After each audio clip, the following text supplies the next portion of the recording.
All right, everybody, thank you so much for joining us for our webinar today. I'm so excited to talk about this topic. If anybody's heard some of our previous webinars on multi-factor authentication or MFA, it truly is one of my favorite subjects, and hopefully it's one of yours out there. So right now, I am going to jump in.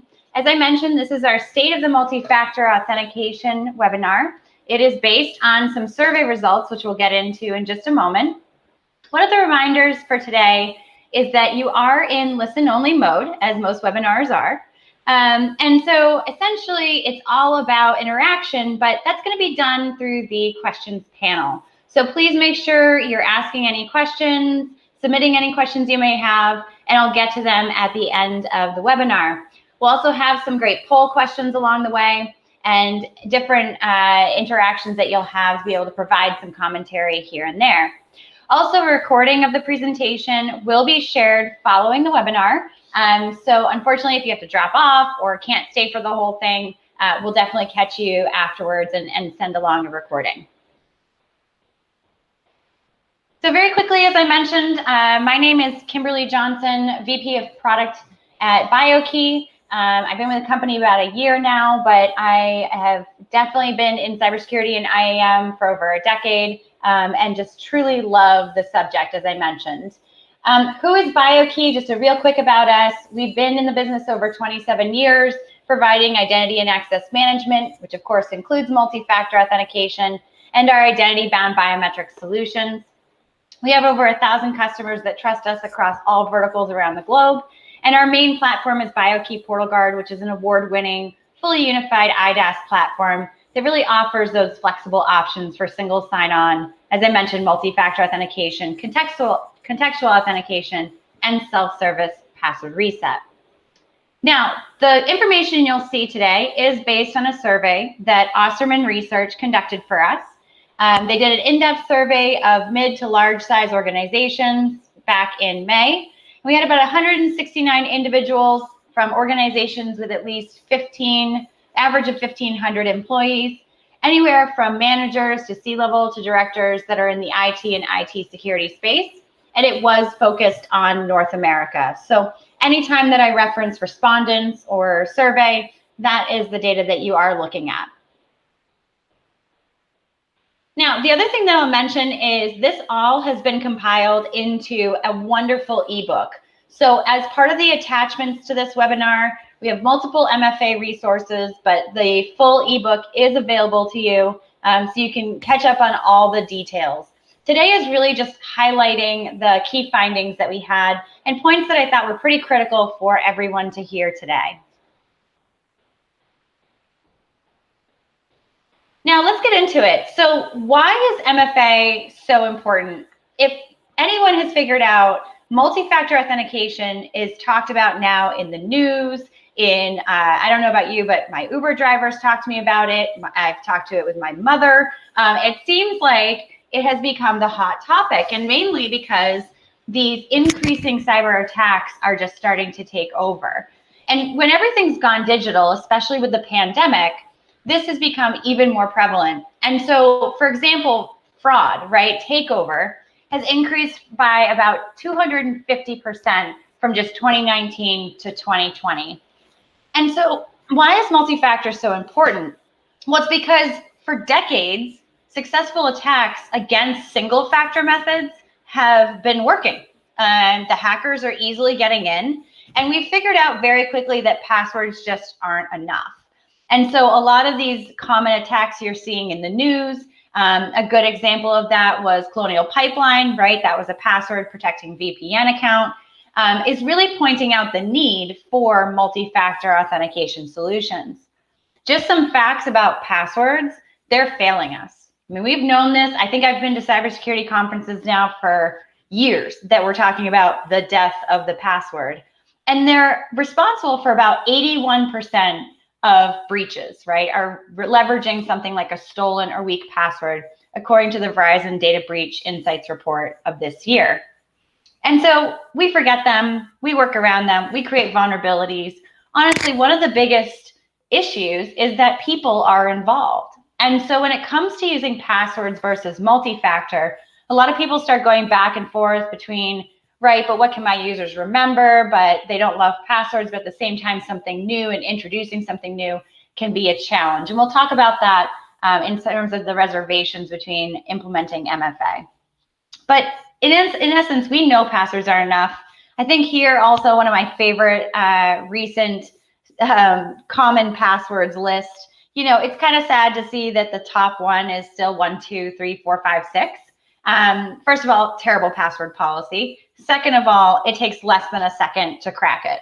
So right there, these are the most common passwords. We're not getting beyond these, and it's just really more and more evident that we need to get beyond a single factor authentication.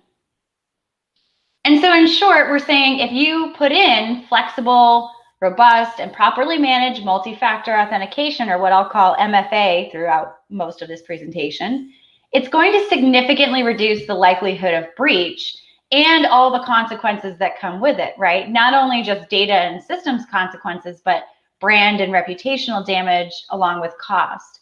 And so MFA, more accurately, really is becoming a critical issue.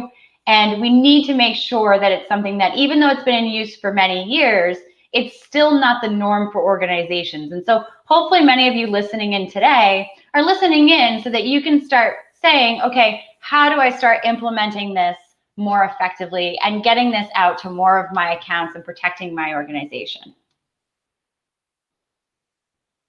For everybody on the line, very quickly, just to make sure we're all on the same page, what is multi-factor authentication? So as I mentioned, MFA, that's what it stands for. That's the lovely acronym we love to use. And it's all about figuring out, are you who you say you are, right? So now we're accessing digitally. I can't see when you're accessing my systems. You can't necessarily manage employees who are working remotely. And so how do you prove that that digital identity that's trying to gain access to a system is truly who they say they are? And that is when multi-factor comes in to add a layer of security. And as you see here, require at least 2 separate authentication methods. And in security, right, we talk all about the kind of 3 different authentication methods: something you know, something you have, and then something you are. So those type of factors have to be combined for multi-factor. Most people are doing 2-factor, right? Usually a password and another additional factor to use. But the general concept is, can we get closer to knowing, are you who you say you are? All right, so MFA usage and investment. So I do want to just pause here for a second and jump right into a quick poll question. So I'm going to launch the poll for you. It's asking you all that out there, what percentage of your employees are required to use multi-factor authentication? So again, poll questions open. They'll be open for a few seconds more. Please get your answers in, but what percentage of your employees are required to use multi-factor authentication? This will be great to be able to see how close are you to the survey that we did with Osterman Research.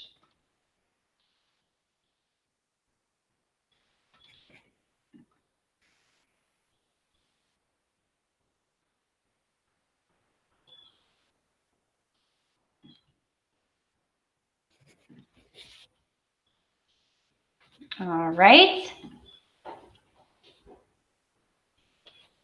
Okay, great. So looks like some responses are coming in.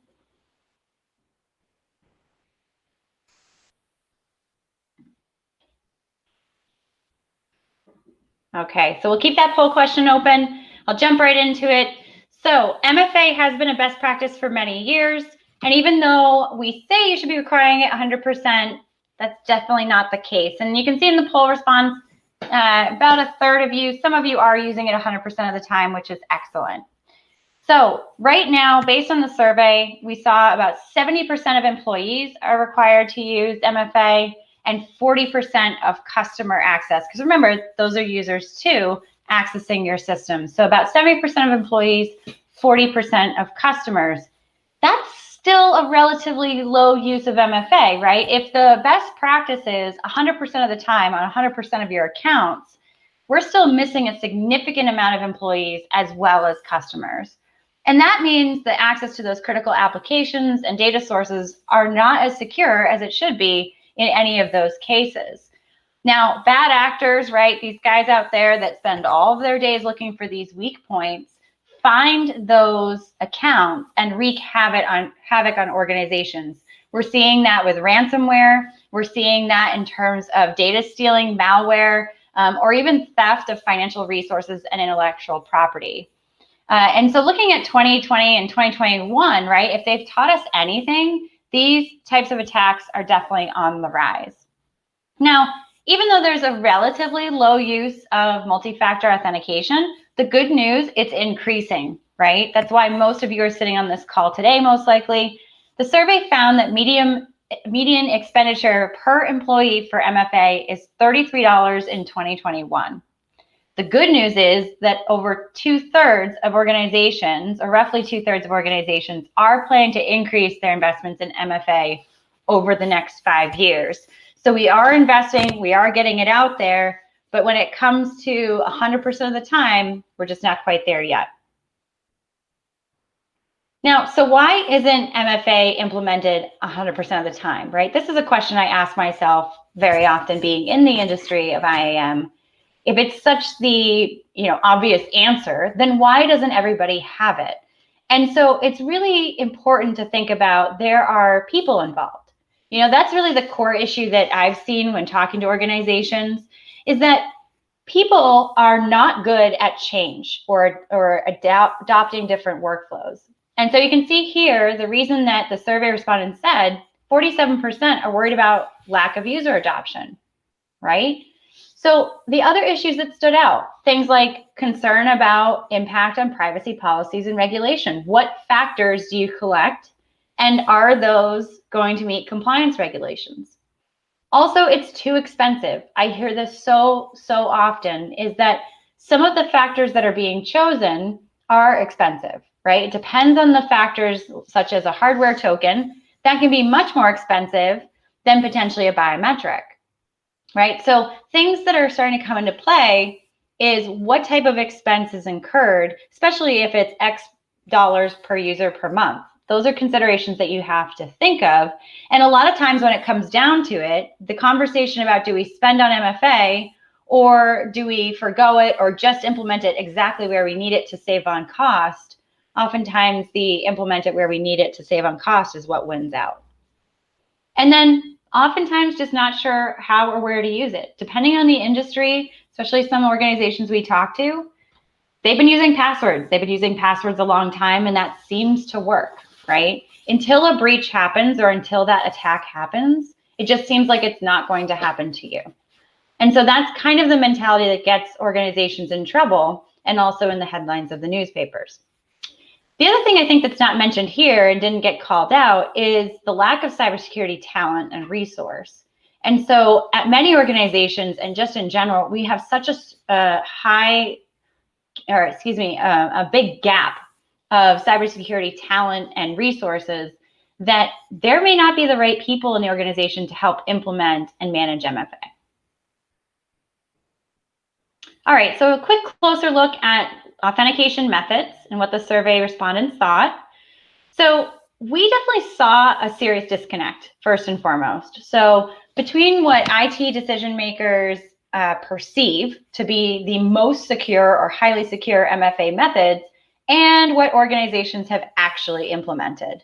So for example, passwords, we're all in agreement, right? 26% believe they're highly secure. So there's a quarter of the people out there that, regardless of the statistics, still believe that they're highly secure.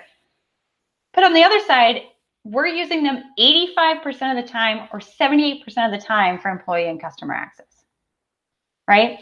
Biometrics, it's the opposite situation. We believe that they are highly secure. They are an absolute great way to prove is the person who they say they are, and yet they're not being used, 27% and 13% for employee and customer access. And then finally, hardware tokens, another great example. 61% believe they're highly secure, 34% and 12% usage. So there's disconnects in terms of what we perceive as highly secure, what we're implementing. And there's a variety of reasons that we aren't seeing organizations deploy more secure methods. They include perceived barriers to user adoption, as we talked about, difficulties associated with integration across on-premise, cloud, work from home environments, and then solutions that are sufficiently flexible to meet corporate needs and user needs, right? Finding a solution that offers all these options is often a challenge. All right, so next category is going passwordless and biometrics. Again, I'm going to stop sharing my screen for a second and go right back into our next poll question. So next poll question for all of you.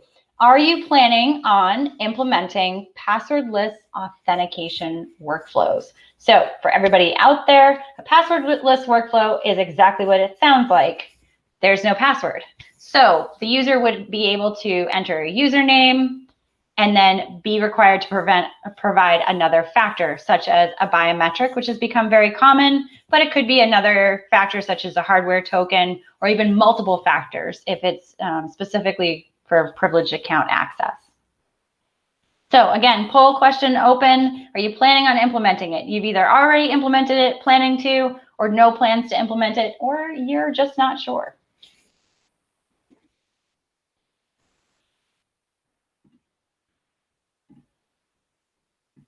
All right, I will leave that poll question open while we go through the next content. And so passwordless authentication, like I said, doesn't require a password.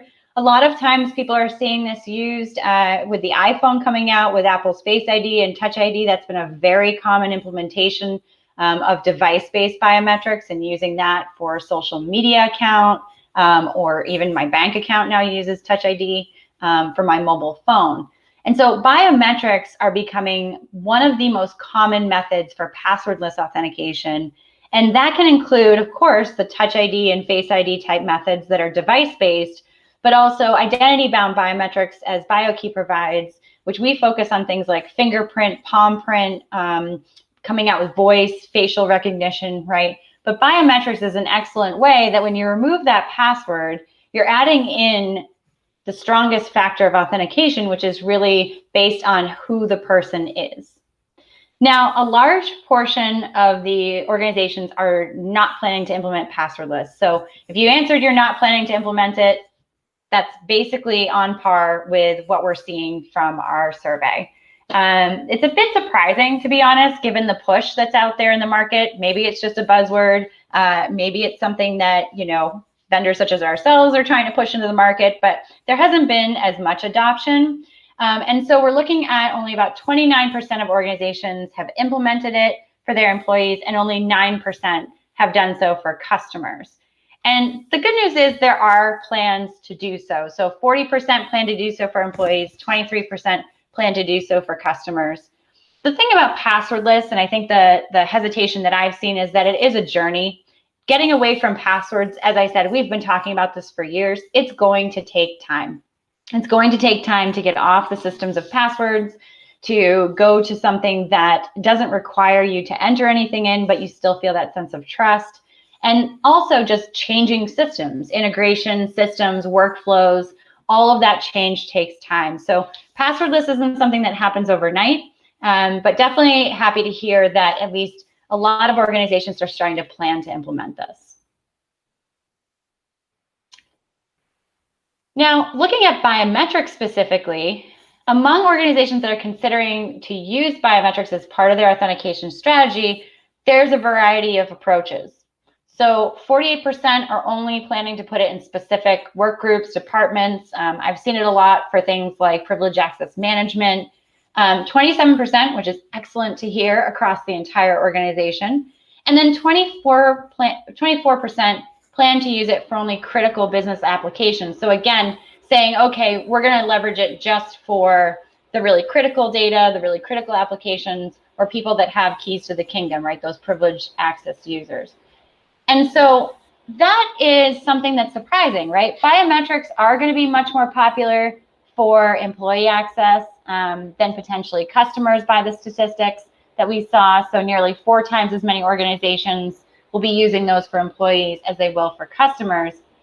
But I think my question goes back is like, what's the holdup if biometrics is the fastest, most secure, and convenient authentication method, and if you remember in the survey, we said that over 60% said it was highly secure method of authentication, then what is the hesitation?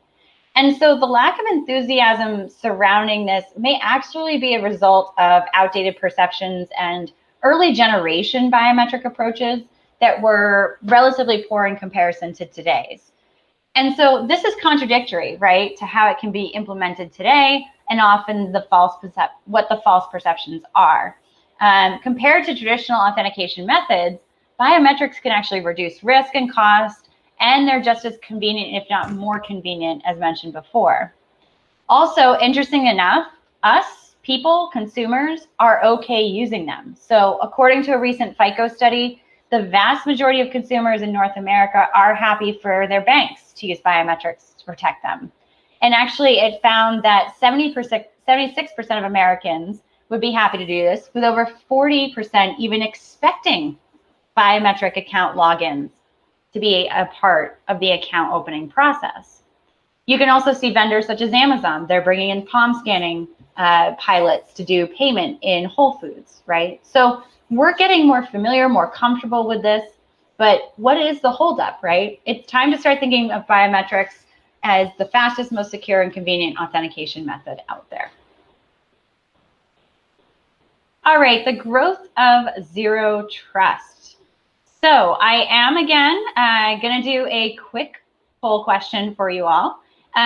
So you can probably imagine my question to all of you is, has your organization implemented a zero trust architecture? So again, has your organization implemented a zero trust architecture? I will leave that poll question open and jump right back into exactly what is zero trust. So if anybody is out there going, I'm not sure if we have, not sure what it is. So zero trust is exactly what the name implies. No user or resource is going to be automatically trusted based simply on its location or some other parameter.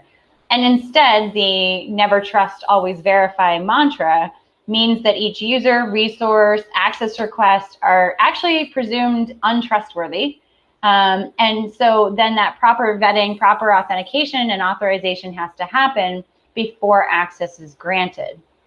And so this has really changed, right, from the I have a castle and moat mentality, because now with remote working and honestly just with cloud-based access applications and the way we do business, there really is no perimeter, right? Everybody talks about the perimeter being a completely outdated concept in security, and it really is true.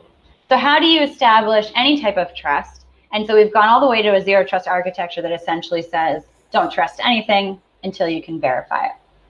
Now, where are organizations when it comes to implementing zero trust? So asking all of you, honestly, most are planning to do so. So we have about 33% that have implemented it. 59% are planning to do so in the near future, and only 8% are not planning to implement it at all. Now, the other thing I will say is, again, just like passwordless, zero trust is a journey. It's not something that happens overnight, and definitely has multiple phases and approaches to get there. So what are some of those leading drivers for putting in zero trust? Why do businesses do this in the first place? Really, it was about preventing data breaches, as about 84% of these respondents noted. And this was extremely important reason for doing so. We also saw 68% consider the ability to address new attack vectors and compliance requirements as important or extremely important for implementing zero trust. So if you think about all the concerns we have in security right now, being victim to cyber attack, things like ransomware, this makes a ton of sense if that's the main driver for protecting your organization. Now, changes arising from that. So organizations, you do have to make several changes to the cybersecurity strategy you have in place in order to adopt and deploy zero trust. So here you can see 69% were planning to update or create a security policy. That's absolutely going to have to be done, and probably in a much more granular fashion than has been done in the past. 58% plan to implement new technologies and solutions, and an equal number actually plan to replace various technologies and solutions. So a lot of outdated or legacy or even not that old IAM systems are unable to support zero trust, as well as other things like networking, firewalls, etc. And then 54% plan to implement MFA. I talked about it being a journey. One of the first steps on that journey is to implement multi-factor authentication 100% of the time to 100% of your accounts. Now, interestingly, zero trust will have comparatively little impact on IT and security labor. So only 18% plan to hire additional headcount and expertise. Now, this was surprising, though, since the leading reason that organizations with no plans to implement zero trust won't do so was because 54% of them said they don't have time, budget, staff, or resources to do so. So implementing zero trust with the deployment of those new technologies and processes, more implementation, security policy updates, and other items are going to require more staff and more resources. So again, this is a conflicting situation, right? Even while most of you are planning to implement zero trust, there isn't really a plan to increase headcount. And like I said, there may actually be not so much that there's a lack of resources to do so, but also it's difficult to find those resources given the cybersecurity talent shortage that we're in. All right, so finding the right MFA solution. Again, going to jump into our very last poll question for the webinar. So if you didn't get your chance to respond, now's your chance. How satisfied are you with your current MFA solution? So very satisfied, somewhat satisfied, not satisfied, or we don't have one. Again, maybe solution, maybe solutions. A lot of people have multiple solutions helping them out in achieving their MFA goals, but very curious to see what satisfaction level do you have with your current solution? So we asked that same question to survey respondents, and they were asked what's missing from their current IAM and therefore MFA solutions. And you can see here just some of the things that they cited. So biometric capabilities, multiple MFA methods, passwordless support, provisioning, governance, cloud-based deployments, right? We're still implementing these things on-prem, and SSO options, single sign-on options, and application integrations, right? So IAM is more than just multi-factor authentication. And so it has to have a lot of flexible options and support what I think of as kind of the three legs of the stool, which is multi-factor authentication, single sign-on, and self-service password reset. Moreover, there are several challenges that organizations have had in implementing their IAM solutions that were noted, and these included user education and adoption, lack of in-house expertise, difficulty integrating their IAM solution with existing IT infrastructure, and a load of other problems. Now, when it comes to whether current solutions are ready for the future, we also found that many organizations are not all that satisfied with their current IAM. So, for example, 35% basically agreed or strongly agree that their employees and customers like using their current IAM. So just for reference, that means 2/3 do not like using their current IAM solution, which is an issue, especially for user adoption. Only 38% said that their IAM solution can support future security requirements, and 44% their current IAM solution can protect their organization from a cyber attack.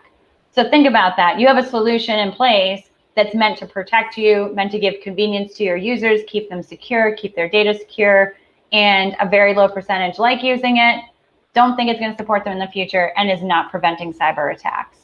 So major gap here in terms of what current IAM solutions are doing for organizations and what you really need from those solutions to have and to be successful. All right, great. So that is the overview, the highlights, as I mentioned, of our great State of the Multi-factor Authentication ebook. If you have a question at this time, please submit your questions using the questions panel. I also mentioned that we have additional resources in place, including the State of Multi-factor Authentication ebook. We've done an Ask Me Anything multi-factor authentication webinar series. That's all recorded. There are 3 of them, one on deploying, one on contextual, and one on out-of-band authentication. We also have our website page on multi-factor authentication. There's some great overview and tips and tricks, but also a demo video. And then, of course, we always invite people to come try out PortalGuard. We have over 16 different authentication methods, as well as we're the only ones to offer palm scanning using a mobile phone for biometric authentication. It's a free trial. You can sign up and start trying it today. All right, so I will turn it over to check out some questions. If you want to put in questions and take a look at this, that would be great. Use the panel questions, or the questions panel on the side of the BrightTalk interface. And so it looks like a couple of you have been putting in, have I heard about the breaking news about hackers stealing a terabyte of data from oil giant Saudi Aramco, demand for 50 million cyber extortion? I have not. I will also confess that I'm having a hard time keeping up with all of the ransomware attacks that are happening all of the time. So if anyone's been tracking this in the news, there have been some massive security incidents. And so, like I said, it's hitting the news. It's becoming mainstream for even people that are everyday consumers.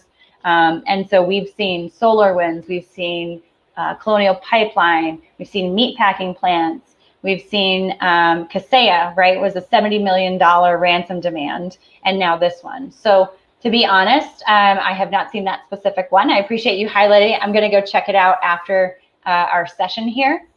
But definitely, you know, it's the flavor of the week. I think we see at least one a week at this point that is a major, major breach happening. All right, one of the questions came in is, what are the first steps to implementing MFA if I'm trying to get it to 100% of accounts? Great question. That's a very common question that I get. And so honestly, I say start with people and start with policy. So you want to make sure that you understand who you're trying to put MFA in front of, what's their day-to-day workflow, and what would be best for them, right? Because if one of the challenges is adoption and user adoption, you want to make sure that that works well with their workflow. And that involves having a lot of flexible options for authentication methods. Then you're going to configure that into your security policies, right? This still is a technology system. It has to be configured. And so you want to make sure that you're configuring your security policies to take into account your user's behavior and what authentication methods work best for them. So great question. What authentication method would you recommend for customers? Also a good question. So customer IAM or CIAM, CIAM, however you say it, does have its own unique requirements. Customers really expect a seamless experience when it comes to authentication. And it can be a competitive differentiation, right? They're notorious for potentially going to a competitor because it's not a seamless login experience. The portal isn't as nice. The service they got wasn't great. And so definitely, you know, there are some authentication methods that are out. Distributing hardware tokens to all of your customers would be very difficult. And then things like biometrics is a great option, right? Some people, like I said, adopting the device-based biometrics. If you want a higher level of security and integrity, we recommend identity-bound biometrics, such as our palm scanning. So again, feel free to check that out, but great for customer use case. So how flexible is MFA? Can it only be applied to specific user groups, or does it need to be for the whole company? Yeah, great question. So you can actually build security policies that are down to the individual user, or at least I know you can do that with our solution, right? So it depends on how you've grouped things potentially in your identity source, so Active Directory or let's say Azure, but you should be configuring MFA to groups of users, OUs, or even the individual themselves. If you try to do it for the whole company, that's going to be a very, very hard thing to do successfully because, again, you have to have user adoption to make this successful. And we say so often that one size does not fit all when it comes to MFA. So great question. If you need any assistance, as I mentioned, good Ask Me Anything webinar series, and also we're always happy to help look at your security policies and configurations. All right. Everybody, just one more minute for questions. As I said, please download the ebook, check out the attachments, try out our free trial, but really appreciate everybody's time today. As I mentioned, this is one of the hottest topics out there, given all of the ransomware, including the one that was brought up today. And it is pretty much the main recommendation, the first step to a lot of these new architectures, new approaches such as Zero Trust and Passwordless. So if you're unsure, need more information, BioKey, we're always here and happy to help. But thank you so much for taking your time today and joining me. And we look forward to you on the next talk.